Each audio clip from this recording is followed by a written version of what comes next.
A century-old abandoned church here in Indianapolis has been the center of a heated debate. Should the designated historic site be torn down or saved? Alex Almanza is at a meeting tonight where the city's Preservation Commission weighed in. In overwhelming support, the Indianapolis Historic Preservation Commission voted in favor of keeping the abandoned Holy Cross Catholic Church standing, though church leaders say that the burden of upkeep is ongoing. The church, closed for nearly a decade, has become a shell of its former self, fenced off, boarded up, and deemed unsafe to enter.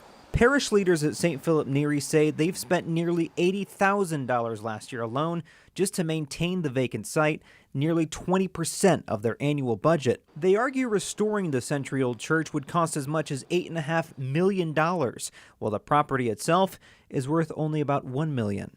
Well, we're disappointed with the way the vote went today.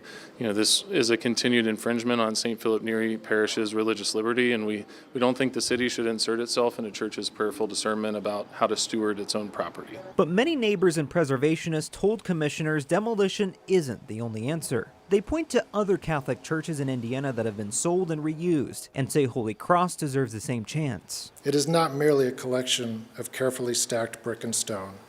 It is the memories of those who grew up within its walls.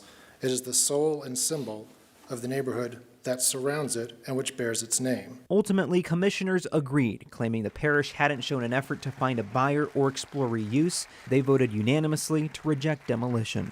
Now that Indianapolis leaders have voted to keep the building standing, church leaders say that they plan to appeal, which would kickstart a months-long process. In Indianapolis, Alex Almanza, 13 News.